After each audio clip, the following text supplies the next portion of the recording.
පැතින් මල් සුවඳ අතුරලා බුදු පියා වැඩ සිටිය දම් දෙසූ තැන් බලා සොඳුරු දඹදිව වඳිමි පහන් සිත් දල්වලා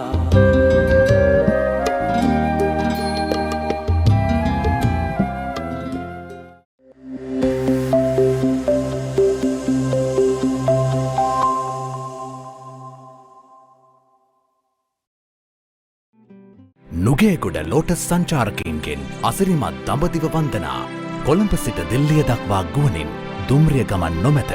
ඉන්දියාවේදී සියලුම සංචාර සඳහා සුඛෝපභෝගී AC බස් රථ සුවපහසු හෝටල් කාමරවල නවාතැන් පහසුකම් ශ්‍රී ලාංකීය ක්‍රමයට සැකසූ ආහාර පාන හා බීමට බෝතල් ජලය බුද්ධගයාවේදී හා ජේතවනාරාමේදී කිරිපිඬු පූජාව සිල් සමාදන් වීම සාංඝික දානය බෝධි පූජාව සත්බුදු වන්දනාව හා ගමන් බලපත්‍රය ඉන්දියානු හා නේපාල වීසා සිද්ධස්ථානවලට ඇතුළුවීමේ ගාස්තු නොමිලේ. ඉන්දියාව තුළ කිසිදු මුදලක් අය නොකෙරේ. විශේෂ සාප්පු සවාරි සුවපහසු බැතිබර දඹදිව වන්දනාවක් සඳහා නුගේගොඩ ලෝටස් සංචාරකයෝ දුරකථන 2822.76 071 870 757.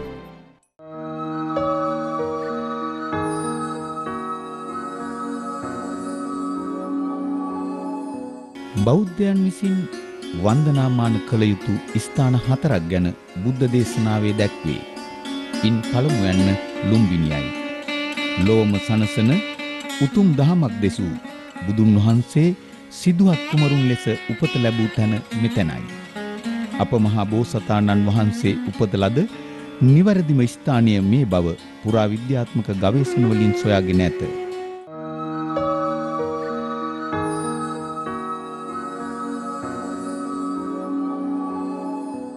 කපිලවස්තුපුරය සුදොවුන් රජුගේ රාජධානියයි. සිදුහත් කුමරුන් ජන්මලාභය ලැබූ පින්බිමයි. සිද්ධාර්ථ නම් වූ අප මහ බෝසතුන්ගේ ජීවිත කතාවේ බොහෝ වැදගත් සිදුවීම් මෙහිදී සිදුවිය. නම් තැබීම, වත්මගුල, ශිල්ප දැක්වීම, විවාහය, සතර පෙර නිමිති දැකීම, අභිනිෂ්ක්‍රමණය, රාහුල කුමරුගේ උපත එම සිදුවීම්ය. බුද්ධත්වයට පත්වීමෙන් පසු පිඩුසිඟා වැඩීම, යසෝදරාව බුදුන් දැකීම, රාහුල කුමරු පැවිදි කිරීම, සුදොවුන් රජු අනාගාමී වීම යන සිදුවීම්ද සිදු වූයේ කපිලවස්තුපුරයේදීය. අභිනිෂ්ක්‍රමණයේදී උදව් වූ කාළුදායි ඇමතිතෙම පසුව බුදුසසුනේ පැවිදි වී රහත් බව ලැබීය. බුදුන් වහන්සේ කපිලවස්තුපුරයට වැඩම කළේ කාළුදායි මහරහතන් වහන්සේගේ ඉල්ලීමකට අනුව. මානෙන් පෙළුණු ශාක්‍ය වංශිකයන්ගේ මානය බිඳීමට යමා මහ පෙළහැර පෑවේ මෙම ගමනේදීය. රෝහිණී නදියේ ජලයට යුද වැදීමට කල් බලමින් සිටි ශාක්‍ය කෝලිය දෙපක්ෂය සමගි කරවා යුද්ධය සංසිඳ වූයේ බුදුරදුන් කපිලවස්තුපුරට වැඩි දෙවන වාරයේය. බුද්ධ පරිනිර්වාණයෙන් පසු ද්‍රෝණ බමුණා විසින් බෙදන ලද ධාතු වලින් කොටසක් ශාක්‍යයන්ටද ලැබුණා.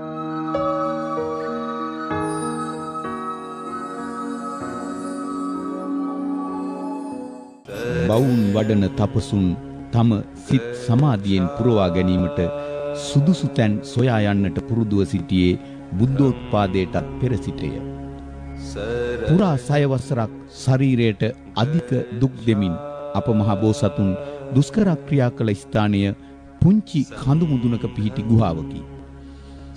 දුන්ගේශ්වරී නම් දේවිය වාසය කළ ගුහාව හැටියට පූජාවට පාත්‍රව තිබූ මෙය බුදු බව ලැබීමට පෙර යන අරුතෙන් ප්‍රාග් බෝධිය නම් විය.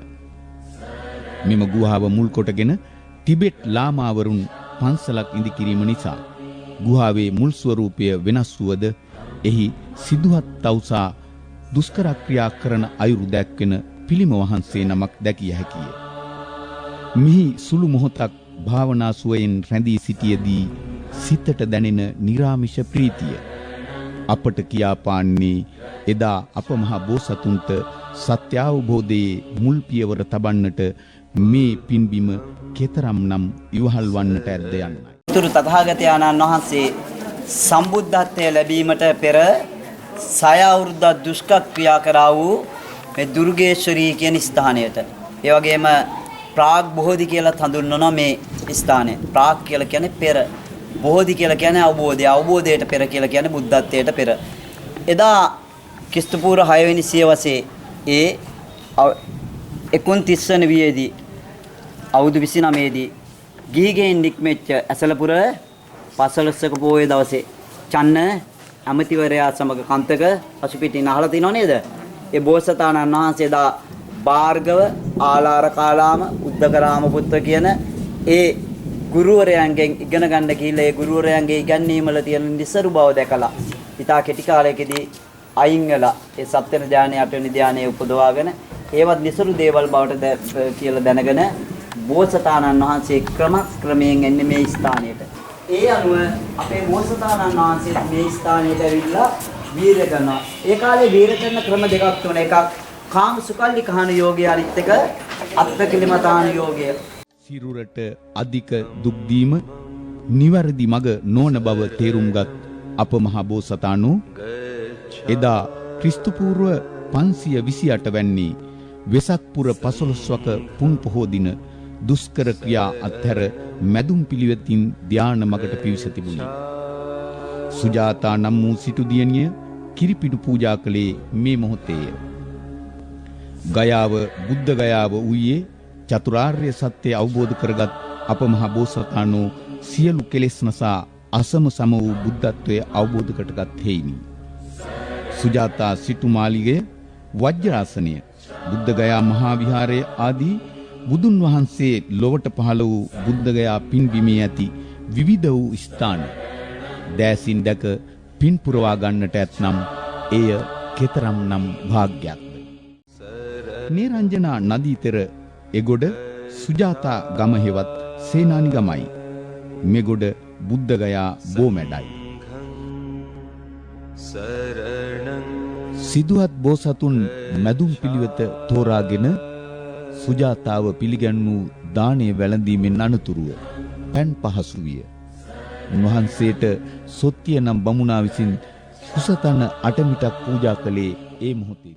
සත්තාවත් සමග සිටේ විසුණු බවත් සමගම මේ සැරසෙන්නේ මේ දා යම්සේ තථාගතයන්න් වහන්සේගේ පූජා කරේ ඒකාකාරයට අපි උදෑසන මේ කිරිපිඩු දාණය සකස් කරලා ඊටමත් පිරිසිදුව ශ්‍රද්ධාවෙන් බුද්ධ ආලම්බන ප්‍රීතියෙන් ඊට සකස් කළා පාත්‍ර දෙකකට හරි ගස්සලා අපි පාගමනින්ම ගිහිල්ලා පූජා කරනවා. කොහොමද පූජා කරන්නේ? සකස් කරන්නේ මේ දැන් කොහොමද මේ දැන් සම්බුද්ධත්වයට පත් වෙච්ච ලෝක තථාගතයන්න් වහන්සේට මේ දැන් පූජා කරන ඒ දානය සකස් කරනවා කියලා ඉඳාගෙන ඒ පූජා කරනකොට තමයි ඒ පූජාන වහන්සේ ඒ සම්මා ඒ බෝසතාණන් වහන්සේ සම්මා සම්බුද්ධත්වයට පත් වෙච්ච වජ්‍රාසනය මම කියවනේ ඒ වජ්‍රාසනයේ කොටසක තමයි අද ඒ දෙවියන්ට අධිපති සක්‍රදේවයන්න් වහන්සේ විසින් සකස් කරන ලද ලෝක තථාගතයන්න් වහන්සේගේ අය අස්මිමතු විමාසී වැඩෙන්නේ ඒ ජීවමාන බුදුරජාණන් වහන්සේට පූජා කරනවා සමානව අපි ධාම ශ්‍රද්ධාවෙන් යුතුව පූජා කරනවා. ඉතින් අපි මේ දාන සකස් කිරීමේ සාසනික ඉතිහාස වටිනාකම පොඩ්ඩක් දැනගමු නේද? ඈ සමහරව දන්නවා සමහරව දන්නේ නැහැ. එහෙම දැනගෙන අවබෝධයෙන් යුතුව වන්දනා කරනකොට මේක සකස් කරනකොට ඒ අවබෝධාත්මක පින කුලින් ඒ පින මහා කුසල කර්මයක් බවට පත් වෙනවා. එදා ලෝතුරු තථාගතයන් බෝසතාණන් වහන්සේ දුර්ගේශ්වරී කියන ස්ථානයේ එදා ඒ සිරිතක් විදියට ඒ අසිරිමත් පුරුෂය තමයි සියලු දෙනාම ජීවිතේ නිවන් දකින්න.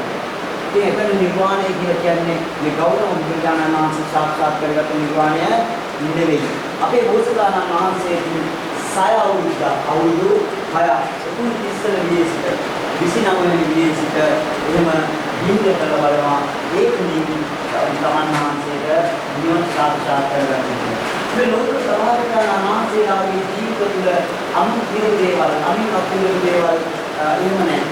තමන් දැනගත්ත දේවල් තමන් විසින් කරපු දේවල් තමයි තියෙන්නේ. ඒ නිසා උන්වහන්සේ අවබෝධයෙන් කරගන්නවා මේ තුලින් කවදාකවත් නිවන් දකින්න බැහැ කියලා. උන්වහන්සේ ක්‍රමයෙන් ශරීරය ආපහු ප්‍රකෘති tattයට පත් කරගෙන දෙවියෙක් වගේ රූපස්වරයෙන් මවලින් තමයි පැමිණෙන්නේ කොහෙද? මේ උරුවෙල් දානවලට. ඒ උරුවෙල් දානවල තමයි මේ වර්තමාන සේනානී නම් නියම්කම මේ ඒ නුගර කුක්ෂේ ආරාධනාවෙන් මේ පෘථිවියේ උපත්ය ලබන්නේ. දුර්ලභංච මනුස්සත්තම් බුද්ධ උපනාදම් දුර්ලභංච සම්පatti සද්ධර්මෝ කර්ම දුර්ලභෝ. මේ මනුෂ්‍ය ආත්මභාවයක් කලා ගැනීම අතිශයින් දුර්ලභයි. මේ අප මේ ඉන්න අපි මේ මනුෂ්‍ය ආත්මභාවයක් ලබා ගැනීම අවුරුදු කෝටි ගණනකින් දුර්ලභයි. ඒක අත්කෝටියක් වටිනවා. ඒක මුදල් තිබුණාට ගන්න පුළුවන් දෙයක් නෙවෙයි. ඒක සංසාරේ ප්‍රාර්ථනා කරමින් එන ඒ සංසාරේ මහා පුණ්‍යම් කරගත්තන් තමයි මේක පාදෙන්නේ. එදා කිස්තුර 6 වෙනි සියවසේ ඒ ජීවත් වෙච්ච අයගේ තමදිව ඉන්දනාටයි මහාමේ පල්නවා. ද්වාර දාම සත්‍යයන් තමයි මේ ජීවිතානය සකස් කරන්නේ. සකස් කරලා ඒක සකස් කළ අරගෙන ඉන්නේ රත්තරන් ආත්මයක. එවැනි මූල රත්තරන් ආත්මයකින් මේක බොහොම පෝසත් අය.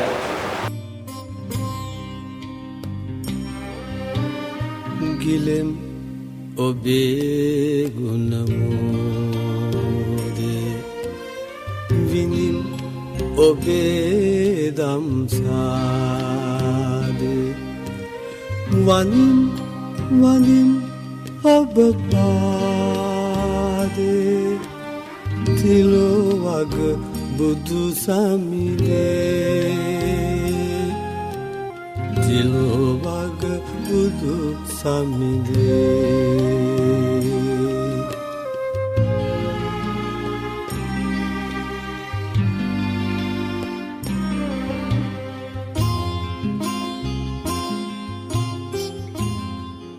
ලෞතුරා බුද්ධත්වයට පත්වීම සඳහා සිද්ධාර්ථ තවුස්තෙමේ වැඩ සිටියේ වජ්‍රාසනයේය.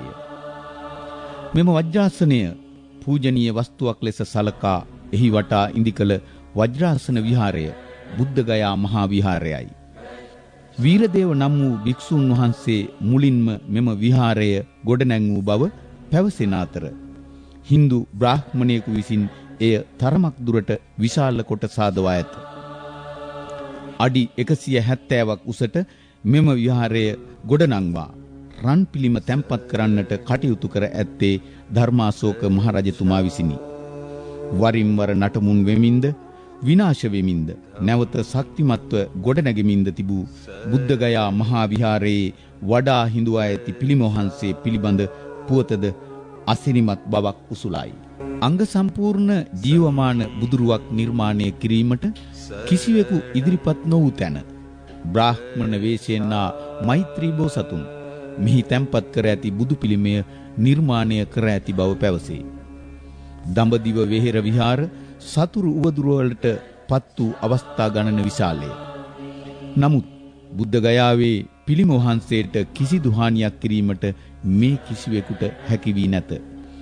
සුගත තථාගත සදහම් ගඟුලින් නිවි සැනසෙන ලොව පුරා බුදුන් වන් මේ පිළිම වහන්සේ අභියස සුළු මොහොතක් බවුන් වඩා ලබන නිරාමශ වූ සැනසුම බුද්ධගයා විහාරයට පාප තැබූ දිනක ඔබටද දැනෙනු ඇත.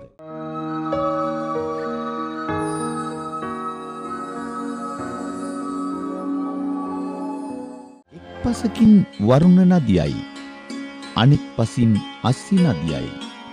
ඒ අතර පිහිටි නුවර බරණැස් නුවරයි. ප්‍රථම ධර්ම දේශනාව දේශනා කළ බුදුන් වහන්සේට පස්වග තවුසන් සම්මුඛ වූ ස්ථානයේ ධර්මාශෝක නිරිදුන් නිදි කළ චෛත්‍ය සම්මුඛ චෛත්‍යයයි.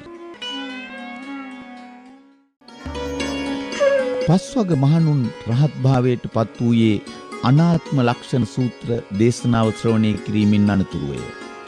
ධර්මය අවබෝධ කරගත්තා යන අරුත ඇති ධම්මික නම් ස්තූපය ඉඳිවුයේ එම ස්ථානයේය.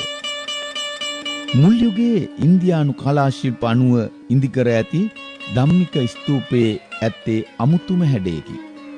ඊටමත් මනරම් වූ මල්ලිය වැල් ගල් කැටයමින් යුක්ත මේ චෛත්‍යයේ මැදමාලේ පුංචි ගල් ගුහා කිහිපයකි. එහි බුද්ධ ප්‍රතිමා තැන්පත් කර තිබූ බවට සාධක ඇත. පරසතුරු උවදුරින් හන්නාසා නේත්‍රා අහිමි වූ මේ බුද්ධ ප්‍රතිමා ඉසිපතන මිගදාය කෞතුකාගාරයේ තැන්පත් කර ඇත. මිග යනු මුවන්ය, දාය යනු දානයයි. මුවන්ට අභය දානය දුන් ස්ථානය මිගදායයි. අහිංසක මුවපොව්වන් වන් වූ අවිද්‍යාවෙන් අහිංසක වූ ලෝ සත වෙත පතල මහා කරුණාවෙන් එවන් මුවපොව්වන් අවිද්‍යාව නම් වූ හුදුරු දඩයම් කරුවන්ගෙන් බේරා ගනිමින් ධම්මචක්ක පවත්තන සූත්‍රයේ දේශනා කරන ලද්දේ එදා වනරොදක් වූ මේ මිගදායේදීය. බුදුන් උපන් බුදු වූ පිරිනිවන් පෑ දේශයේ ඒ උදාර පින්බිමේ බොහෝ උතුම් පූජා වස්තු මතු පරපුර වෙනුවෙන් රැකගන්නට කැපවූයේ ධර්මාශෝක රජතුමාය. අශෝක කුළුණ ඒ කැපවීමේ ජීවමාන සංකේතයයි. සිංහලෙනි අවදිවව් බුද්ධ ගයාව බේරා ගනිව්. මේ අභීත සිංහනාදේ නැගූ ඒ උදාර වීරයා අනගාരിക ධර්මපාලතුමාය. පොසොන්පුර 15ක් පුන් පොහෝ දිනටත් මුවදඩේ මේ ගිය රජවරුන් සිටි රටක්, බණ කියන රටක්, බණ අහන රටක් බවට පත් කළ ලංකාවේ ප්‍රථම බෞද්ධ තානාපතිවරයා අනුබුදු මිහිඳු හිමිපාණන්ය.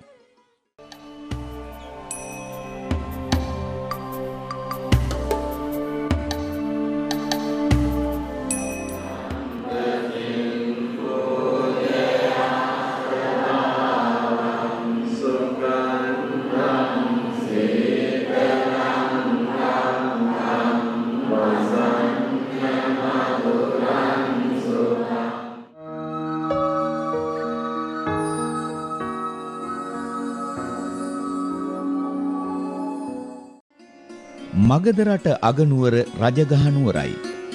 බිම්බිසාර රජතුමාගේ රාජ්‍ය වූ රජගහනුවර හා බැඳුණු බොහෝ වැදගත් දේ බුද්ධ චරිතය හා බැඳී පවතී. සිද්ධාර්ථ තාපසතුමා රජගහනුවර වීදිගේ පිඩුසිඟා වැඩි ආකාරය. බිම්බිසාර රජතුමා උන්වහන්සේට බුද්ධත්වයෙන් පසු තම රටට වඩින ලෙස කළ ආරාධන. වේළුවනාරාම පූජාව, නාලාගිරි දමනය, ආටානාට්ටි සූත්‍ර දේශනාව ආදී බුද්ධ චරිතයේ ඊතා වැදගත් සිද්ධීන් හා බැඳුණු තවත් බොහෝ කතා ඒ අතර වේ. ශාක්‍ය රජදරුවන් හා යුදයට එළඹි විදුඩව නම් රජු යුද බිමට ගැල් වලින් පිවිසෙද්දී රජගහනුවර වේළුවනාරාමයට තරමක් දුරින් පිහිටි ගල්තලාවේ එරී ගිය බව කියවේ. මෙකල බුදුරජාණන් වහන්සේ වැඩ වාසය කළේ ගිජුකුළු පව්වේය. ශාක්‍යයන් හා යුද වදින්නට එන විදුඩව රජු යුදයෙන් වළකාලන්නට උන්වහන්සේ කළ අදිෂ්ඨානය පළදරා මේ ගල්තලාවේදී එම ගැල් එරුණු බව කියවේ. රජගහනුවර වටා ඉසිගිලි, වේහාර, පාණ්ඩ, වේපුල්ල, ගිජ්ජකූට නමින් පසිදු පර්වත පහකි.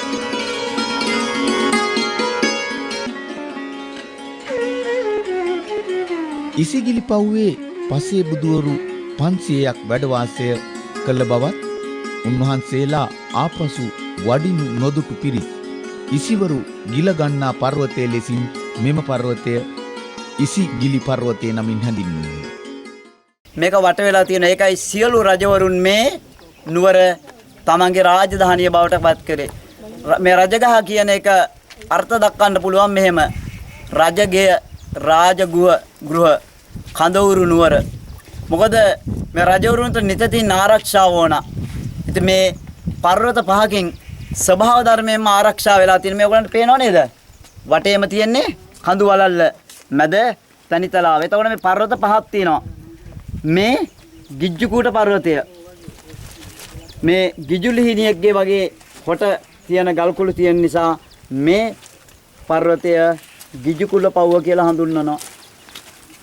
ඔබ ත්‍රිපිටකයේ අහලා ඇති සූත්‍ර ඒවම් මේ සුතං ඒකං සමයන් භගවා රාජගහේ විහෙරති විජ්ජුකූට පබ්බතේ කියලා පටන් ගන්න සූත්‍ර තියෙනවා නම් ඒ සූත්‍ර ඔක්කොම මේ ස්ථානයේදී බුදුරජාණන් වහන්සේ දේශනා කරපු ඒවා. එවැනි සූත්‍ර පිටකයේ සූත්‍ර තියෙනවා 17200ක්. ඒව කොටස් පහකට බෙදෙනවා. දීඝනිකායේ උදරේ සිට ඒ පන්දුවක් වගේ මේක දැම්මම දිගහැරලා ගිහලා අන්තිම දක්වා දිගහැරෙනවනේ නූල. අන්න ඒ වගේ අර්ථය වැగిරෙනවා. අර්ථය වැగిරෙන්නේ අර්ථය ප්‍රකාශ වනේ සූත්‍ර පිටියලා හඳුන්වනවා. එතකොට එවැනි සූත්‍ර බොහෝ ගන්න නම් ඔබ දන්නවා සරියුත් මහරහතන් වහන්සේ මොගලන් මහරහතන් වහන්සේ ගිහි නම් දෙක උපතිස්ස ඕලිත මේ දෙදෙනා පිටින් මේ ප්‍රදේශී නාලන්දාව කියන්නේ මේ අයගේ නිවෙස් තියෙන ගම්මානේ ඒ පිටුව තමයි ඉන්නේ. එතකොට මේ පසුව සාරිපුත්ත මහරහතන් වහන්සේ මුගලන් දේවදත්ත තෙරුන් බුදුන් වහන්සේට වෛර කරන්නට පටන් ගත්තේ ආත්ම ගණනාවක සිට බව ජාතක කතා සාහිත්‍යයේ දැක්වේ. බුදු ආත්මයේද බුදුන් හිසට ගල් පෙරළමින් නාලාගිරි ඇතු මත්කොට එවමින් බුදුන් මරා බුදුවන්නට තැත් කළ දෙව් බිම්සර රජු පුතු ඉල්ලූ සැනින් රජකම් දුන්නේයින් එය වැළකුණි. නැවතත් කළ කුමන්ත්‍රණයක ප්‍රතිඵලයෙන් අජාසත් පුතු සිය පියා සිරකර තැබීය. බිම්බිසාර රජු සිරකර තැබූ සිරගේ ඇත්තේද රජගහනුවරයි. වත්මන සිරගේ දැක්වීම සඳහා රවුම් ගල් යොදා ගල්වැටි සහිත බැම්මක් ඉදිකර ඇත. පුරාවිද්‍යා කැණීම්වලදී මෙහි තිබී මාංචුවකට සමාන උපකරණයක් හමුවීම නිසා මෙය බිම්බිසාර සිරගේ බවට ඇති මතය වඩාත් තහවුරු වේ. මෙම සිරගේ පිහිටා ඇත්තේ ගිජ්ජකූට පර්වතයට සමීපවය. කාශ්‍යප මහ රහතන් වහන්සේගේ ප්‍රධානත්වයෙන් ප්‍රථම මහා ධර්ම සංගායනාව පවත්වන ලද්දේ වේහාර පර්වතයේ අසල සප්තපන්නි ගුහාවේදීය. සුවපහසු බැතිබර දඹදිව වන්දනාවක් සඳහා නුගේගොඩ ලෝටස් සංචාරකයෝ දුරකථන 2822.76.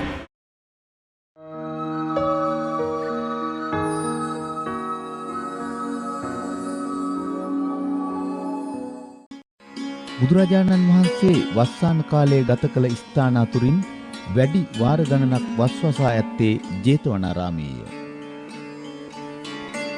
මැදුම් සගියේ ඇති සූත්‍ර 150න් 65ක්ම දේශනා කර ඇත්තේද සංයුක්ත සහ අංගුත්තර නිකායන්හි සූත්‍රවලින් 4/3කට වඩා දේශනා කර ඇත්තේද ජේතවනාරාමයේදීය. භික්ෂූන් සඳහා විනය නීති වැඩි ප්‍රමාණයක් පනවා ඇත්තේද ජේතවනාරාමයේදීය. අනේපිඩු සිටුතුමා විසින් පූජා කරන ලද ජේතවනාරාමයේ පිහිටියේ සවැත් නුවරය. පැරණි කොසල් රටේ අගනුවර වූ සවැත් නුවර විසාකා මහා උපාසිකාව විසින් පූජා කරන ලද පූර්වාරාමයේද පිහිටියේය.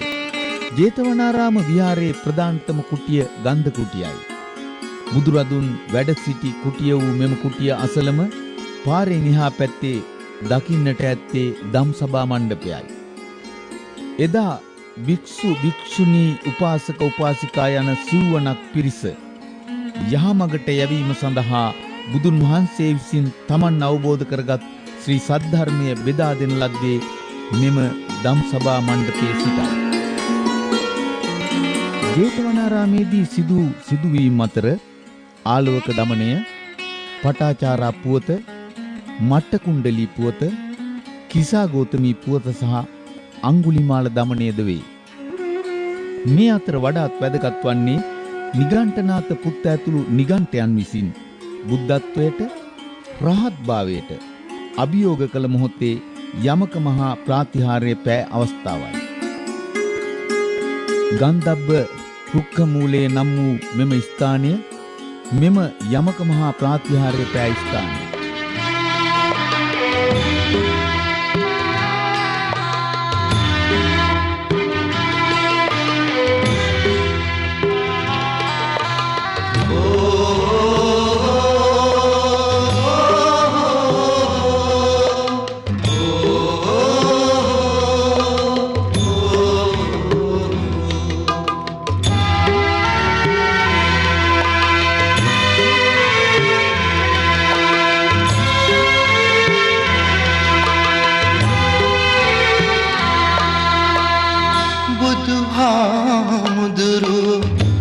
අපිත් දකින්නැති බණක් අහන්නැති ඒ කාලේ නිවන් දකින්නට පින් මදි වෙන්නැති ඒකයි තවමත් සංසාරේ නිවන් දකින්නට පින් මදි වෙන්නැති ඒකයි තවමත් සංසාරේ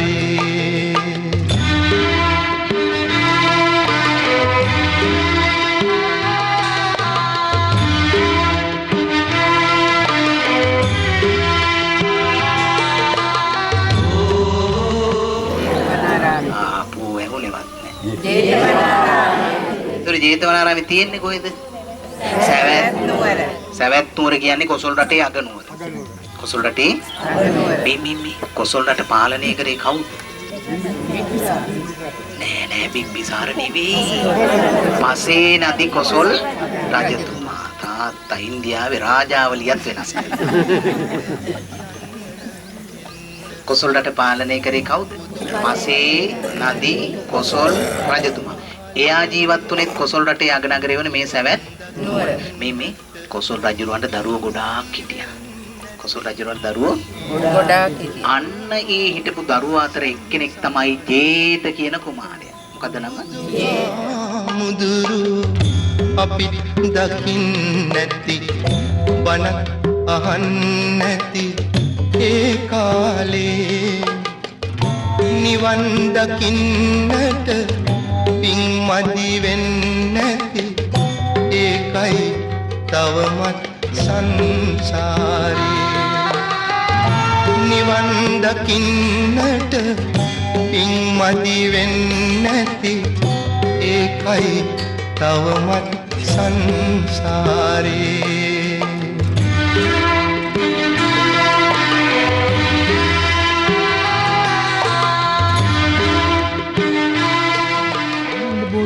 ආනන්ද හිමියන් විසින් රෝපණය කළ හේයින් එනම් විය. බුදුන් වහන්සේ ජේතවනාරාමේ වැඩ සිටි සමයේ උන්වහන්සේ දැක වැඳ පුදා ගන්නට පැමිණෙන මහජනයාගේ ඉල්ලීම මත බුදුරදුන් අනුදැන වදාළ පරිදි ගයාවේ පිහිටි ජයශ්‍රී මාබෝ සමිඳුන්ගේ බීජයක් රැගෙන විත් ජේතවනයේ ඉදිරිපිට රෝපණය කර ඇත. වර්තමානයේදීද ජයශ්‍රී මාබෝ සමිඳුන්ට පමණක් දෙවන වන ගරු බුහුමන් ලැබමින් ආනන්ද බෝධීන් වහන්සේ ලෝකයාගේ ගෞරවයට පාත්‍ර වන අයුරු ජේතවනාරාමයට ගිය විට දැකිය හැක. ජේතවනාරාමයේ ගැන සඳහන් කරද්දී ඒ සමගම කියවෙන්නේ අනේපිඩු මහා සිටානෝය. අනේපිඩු සිටු මැදුරද ජේතවනාරාම පූජා භූමි ප්‍රදේශයේදී අපට දැකගත හැක. අචිරවතී නදියට සමීපව අනේපිඩු සිටු මැදුරත් විසාකා නිවසත් රජමාලිගයක් පූර්වාරාමයක් ළඟම තිබූ බවට තොරතුරු ගවේෂණයන්ගෙන් සොයාගෙන ඇත. පසේ නදී කොසල් රජතුමාගේ ඇමතිවරයෙකු වූ අනේපිඩු සිටානෝ රජගහ නුවර සීතවනයේදී බුදුමනාසා උපාසකයෙක් විය. ජේතනම් කුමරුගේ උයන රන් කහවණුවෙන් වසා එය හිමි කරගෙන ආරාමයකට අවශ්‍ය කරන සියලු අංගයන්ගෙන් සම්පූර්ණ කළ බුදුන්ට පූජා කර ඇත.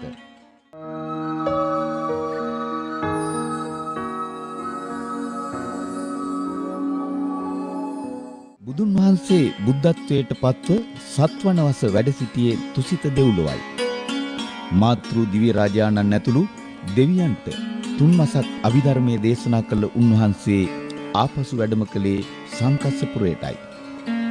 එදා බුදුන් වහන්සේ දැකීම සඳහා ජේතවනාරාමයේ සිට සංකස්සපුරය දක්වා යොදුන් 30ක් වූ දුර ගෙවා විශාල පිරිසක් පැමිණ සිටි බව කියවේ. උතුරු ඉන්දියාවේ ෆරුකාබාද් දිස්ත්‍රික්කයේ පිහිටි සංකස්සපුරය වර්තමානයේ පුංචි ගම්මානයේදී. මෙසේ බුදුන් දේවාරෝහණය කළ ස්ථානයේ අශෝක මහරජතුමන් විසින් කරමන ලද චෛත්‍යය දැනට හින්දු භක්තිකයන් හින්දු කෝවිලක් බවට පත් කරගෙන ඇත. මෙහි ශ්‍රී ලංකා වාසීන්ගේ ආධාර ඇතිව විහාරස්ථානයක්ද ඉදිකර ඇත. ප්‍රඥාවන්තයන් අතරින් අග්‍රස්ථානය ලබන්නට මේ සාරිපුත්ත මහරහතන් වහන්සේ ඒකානුකල්ප ලක්ෂයක් පෙරුම්දම් පුරාගෙන ආවා. මේ ස්ථානයේදී තමයි සාරිපුත්ත මහරහතන් වහන්සේට ගෞතම බුදුරජාණන් වහන්සේ මහා ප්‍රඥාවන්තයන් අතරින් අග්‍රස්ථානය ලබා දෙන්නේ. ඒ ස්ථානයට අපගේ নমස්කාරය වේවා. ඒ වගේම මේ අසිරිමත් ආකාරයට තමයි බුදුරජාණන් වහන්සේ මේ ස්ථානයට වැඩි මෙතන රන්නිනි මග තුනක්. රන්නිනි මගක්, රිදීනි මගක්, මණික් නිමග. මේ රන්නිනි මගෙන් වහින්නේ බුදුරජාණන් වහන්සේ. ඒ රිදීනි මගෙන් දෙදෙව්ලොවට අධිපති සක්‍ර දෙවියන් වහන්සේ. බඹලොවට අධිපති මේ මහා බ්‍රහ්මයා සුවාත වර්ණ වූ සුදු වර්ණ වූ ජත්‍රයක් දරාගෙන එනිනවා බුදුරජාණන් වහන්සේට සෙවන සැපීම. මහා බ්‍රහ්මතෙමේ ශ්වේත වර්ණා වූ වල්ලි දුනාවකින් තථාගතයන්න් වහන්සේට පවන් සැලෙන අසිරිමත් වූ දර්ශනයක්. මේ වගේ දර්ශනයක් කවදාවත් දැකලා නැහැ. බුදුරජාණන් වහන්සේගේ දැන් බුදුරජාණන් වහන්සේව අපිට පියයිසින් බලන්න පුළුවන්. නමුත් මේ බඹලොවට අධිපති මහා බ්‍රහ්මතෙමේ මේ මහා බ්‍රහ්මයාගේ වාහනය තමයි සුදු හංසයා. මේ ඒ සුදු හංසයා පිටින් තමයි වදින්නේ. ඉතින් මේ සක්‍රදේවනාථ දෙකේ තියෙන පහන් සම්මේදී පිළිස පතාවතියාණන් වහන්සේ අධිෂ්ඨානයක් කරනවා. පතාවතියාණන් වහන්සේ මේ බයින අසිරිමත් දර්ශනය ඒ වගේ ඒ දෙවියන්ගේ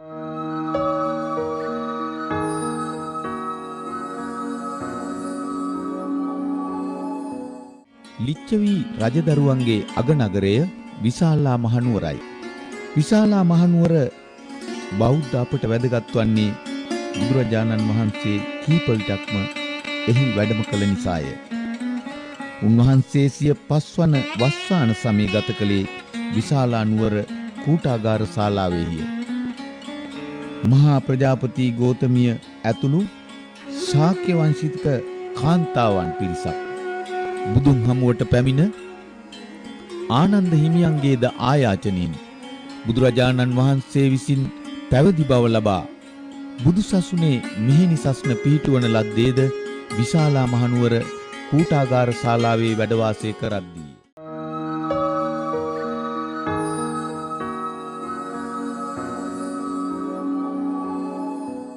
තිලොවට තිලකූ අමාමෑණී මහා කාරුණික බුදු පියාණන් වහන්සේ පුරා 45 වසරක් රාජරාජ මහා මාත්‍යාදීන්ගේ සිට දුගී දුප්පත් කුලහීන කසල සෝදකයා දක්වා මිනිසුන්ට පතල මහා කරුණාවෙන් ශ්‍රී සම්බුද්ධ ධර්මයේ දේශනා කළසේක. අනිත්‍ය දුක්ඛ අනාත්ම යන ලක්ෂණය ප්‍රායෝගිකව දැකිය හැක්කේ මල් තුලිනි. පිරිනිවන් පාණු පිණිස බුදුරජාණන් වහන්සේ මල්ල රජදරුවන්ගේ සල් උයනට වැඩම කළේ ඒ නිසාය. උපවත්තන නම් වූ එම සල් වනයේට උන්වහන්සේ වැඩම කළේ කුකුත්තා නදිය තරණය කරමිනි. උන්වහන්සේ අවසන් වරට කුකුත්තා නදියෙන් පැන් පහසු වූසේක. මහණෙනි, දැන් වනාහි තොපට ආමන්ත්‍රණය කරමි. සියලු සංස්කාරයෝ නැසෙන සුළුය. එහින් අප්‍රමාදව වාසය කරව්. ඒ බුදුරදුන්ගේ අවසන් අවවාදයයි. ආලාර කාලාම බමුණාගේ ශිෂ්‍ය පුකුස විසින් බුදුරජාණන් වහන්සේට පූජා කරන ලද සලු දෙකෙන් එකක් පෙරවා අනික සැතපීමට එලා දුන් මොහොතේ ශ්‍රී බුද්ධ ශරීරයෙන් ෂඩ් රශ්මි විහිදුණුසේක. ආනන්ද හාමුදුරුවන් විසින් දෙපට සිවුර කොටස් 4ක් කර සල් ගස් දෙකක් අතර ආසනයක් පැනවූසේක. බුදුරජාණන් වහන්සේ පිරිනිවන් පෑ ස්ථානයේ සල් ගස් දෙක අතර උන්වහන්සේගේ ශ්‍රී ශරීරය තරමටම සාදන ලද පිළිම වහන්සේ නමක් සහිත විහාරයකි. උන්වහන්සේ පිරිනිවන් පාවදාලේ මේ දැන් යයි සිතෙන තරමට උණුසුම් බවක් මේ පිළිම වහන්සේ තුල ගැබ් වී ඇත. ශ්‍රී නේත්‍ර යුවල ශ්‍රී පතුල් 80ක් සිදී තිබෙන ආකාරයට නිර්මිතය. සිරිපතුල් පුපුරා ගොසිනි. මේ පිළිම වහන්සේ නරඹන බොහෝ අය දැඩිසේ ශෝක භරිත වෙති.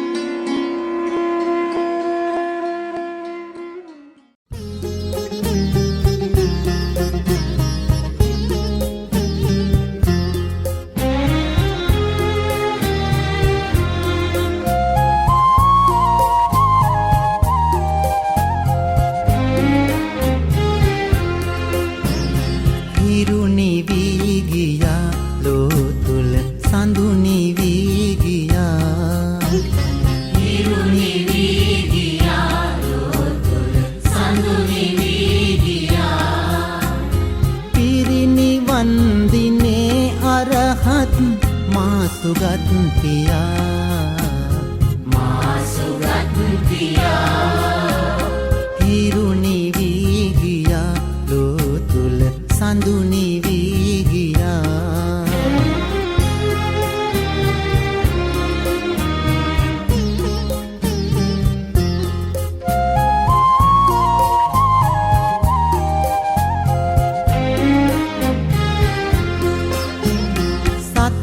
දම් දෙසා හැමවර සිතට මල් නෙලාගෙන දුන් සතට දම් දෙසා හැමවර සිතට මල් නෙලාගෙන දුන් සැවුම මහා සසරින් මුදවන්න මඟ සදා හිරු නිවී ගියා ලෝ තුල සඳු නිවී ගියා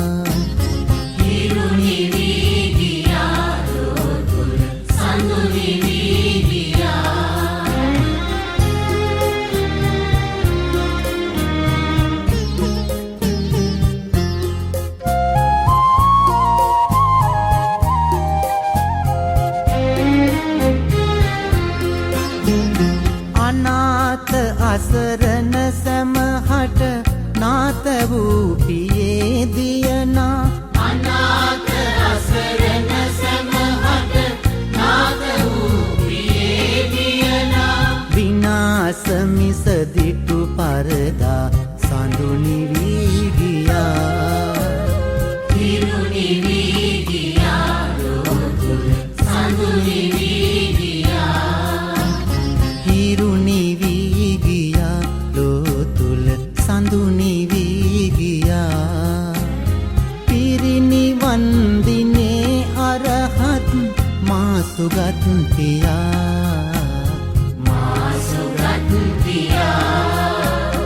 හිරු නිවී ගියා ලෝ තුල සඳු නිවී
සැදැහැවත් කුලපුත්‍රයෙකු විසින් දැකිය යුතු සංවේග උපදවා ගත යුතු ස්ථාන 4ක් සඳහන් කරමියයි පැවසූසේක. ලුම්බිනිය සිදුහත් උපත සිදු වූ ස්ථානය, බුද්ධ ගයාව බුද්ධත්වයට පත් වූ ස්ථානය, ඉසිපතන මිගදාය ප්‍රථම ධර්ම දේශනා කළ ස්ථානය, කුසිනාරා නුවර මහා පරිනිර්වාණයට පත් වූ ස්ථානය උන්වහන්සේ වදාළ ස්ථාන 4යි. ඉන් පරිනිර්වාණය කළ ස්ථානයේ ඉඳකර ඇති චෛත්‍ය මහා පරිනිර්වාණ චෛත්‍යයයි. මෙම චෛත්‍යරාජයාගේ උස අඩි 167කි. කීප වතාවක්ම අලුත් වැඩියා කොට ඇති මෙම චෛත්‍යයේ තිබූ පුරාවස්තු රැස අතර සංස්කෘතික භාෂාවෙන් ලියන ලද පටිච්ච සමුප්පාදයේ ඇතුළත් සෙල්ලිපියද කුමාරගුප්ත යුගයට අයත් කාසිද අපට ඔප්පු කර පෙන්වන්නේ මෙම ස්ථානය සැබෑ ලෙසම බුදුරජාණන් වහන්සේ පිරිනිවන් පා තැන බවයි. ලෝටස් සංචාරකින් සමග මලයාසියාවේ සහ සිංගප්පූරුවේ සිරි අසිරිය විඳින්න සුඛෝපභෝගී වාහන ප්‍රණීත ආහාරපාන සුඛෝපභෝගී නවාතැන් ලෝටස් සංචාරකයෝ.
නුගේගොඩ ලෝටස් සංචාරකයින්ගෙන් අසිරිමත් දඹදිව වන්දනා කොළඹ සිට දිල්ලිය දක්වා ගුවනින් දුම්රිය ගමන් නොමැත.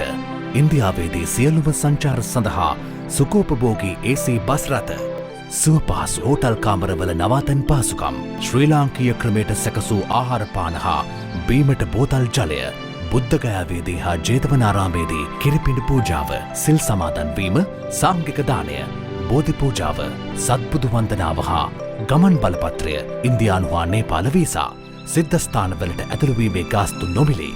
ඉන්දියාව තුළ කිසිදු මුදලක් අය නොකෙරේ. විශේෂ සාප්පු සවාරි සුවපහසු බැතිබර දඹදිව වන්දනාවක් සඳහා නුගේගොඩ ලෝටස් සංචාරකයෝ.